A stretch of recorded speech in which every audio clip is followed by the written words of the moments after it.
ತಮಿಳುನಾಡಿಗೆ ಕಾವೇರಿ ನೀರನ್ನ ಯಾವುದೇ ಕಾರಣಕ್ಕೂ ಬಿಡಲ್ಲ. ಮತ್ತೊಂದು ಕಡೆಗೆ ಕನ್ನಡ ಪರ ಹೋರಾಟಗಾರರ ವಿರುದ್ಧವಾಗಿ ಧ್ವನಿ ಎತ್ತಿದ್ದಾರೆ. ತಮಿಳುನಾಡಿಗೆ ಕಾವೇರಿ ನೀರು ಬಿಡಲು ವಿರೋಧ ವ್ಯಕ್ತವಾಗ್ತಾ ಇದೆ. ನಾಳೆ 3 ಕನ್ನಡ ಪರ ಸಂಘಟನೆಗಳಿಂದ ಪ್ರತಿಭಟನೆ ನಡೆಸಲಿದ್ದಾರೆ. ಬೆಳಗ್ಗೆ 11ಕ್ಕೆ ಕರವೇ ಶ್ರೀರಾಮೇಗೌಡ ಬಣ ಧರಣಿಯನ್ನ ನಡೆಸಲಿಕ್ಕಿದೆ. ಮಲ್ಲೇಶ್ವರಂನ ಕುವೆಂಪು ಸರ್ಕಲ್ ಬಳಿ ಪ್ರತಿಭಟನೆಯನ್ನ ನಡೆಸಲು ಯೋಜನೆ ಕೂಡ ರೂಪಿಸಿಕೊಳ್ಳಲಾಗಿದೆ. ಮಧ್ಯಾಹ್ನ 12ಕ್ಕೆ ಕರವೇ ನಾರಾಯಣಗೌಡ ಬಣ ಕೂಡ ಧರಣಿಯನ್ನ ನಡೆಸಲಿದೆ.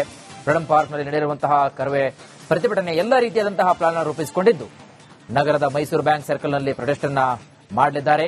ಕಪ್ಪು ಬಾವುಟವನ್ನ ಪ್ರದರ್ಶನ ಮಾಡುವುದರ ಮುಖಾಂತರ ಕರಾಳ ದಿನಾಚರಣೆಯನ್ನ ಆಚರಿಸಿದ್ದಾರೆ.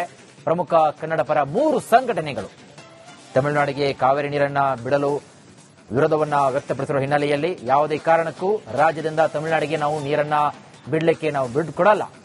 ಏಕೆಂದ್ರೆ ಸದ್ಯದ ಪರಿಸ್ಥಿತಿಯಲ್ಲಿ ರಾಜ್ಯದಲ್ಲಿ ಬರದ ಛಾಯೆ ಆವರಿಸಿದೆ.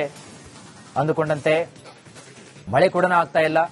ಹಾಗಾಗಿ ಬೆಳೆಯನ್ನು ಹೊರತುಪಡಿಸಿ ಕುಡಿಯುವ ನೀರಿಗೋಸ್ಕರವಾಗಿ ರಾಜ್ಯದಲ್ಲಿ ಇದೀಗ ಹಾಹಾಕಾರ ಶುರುವಾಗಿದೆ. ಇಂತಹದರಲ್ಲಿ ರಾಜ್ಯ ಸರ್ಕಾರ ತಮಿಳುನಾಡಿಗೆ ಬಿಟ್ರೆ ನೀರನ್ನ ಯಾವುದೇ ಕಾರಣಕ್ಕೂ ಇದನ್ನ ನಾವು ಒಪ್ಪಿಕೊಳ್ಳೋದಿಲ್ಲ ಅನ್ನಲ್ಲಿ 3 ಕನ್ನಡ ಪರ ಸಂಘಟನೆಗಳಿಂದ ನಾಳೆ ಬೃಹತ್ ಮಟ್ಟದ ಪ್ರತಿಭಟನೆ ನಡೆಯಲಿದೆ.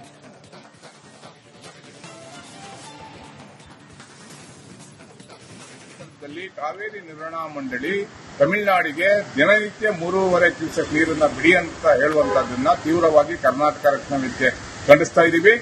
ಈ ಕೂಡಲೇ ಸರ್ಕಾರ ದಿಟ್ಟವಾದ ನಿರ್ಧಾರವನ್ನು ತಗೋಬೇಕಾಗುತ್ತೆ. ಯಾವುದೇ ಕಾರಣಕ್ಕೂ ತಮಿಳುನಾಡಿಗೆ ನೀರನ್ನ ಬಿಡಬಾರದು.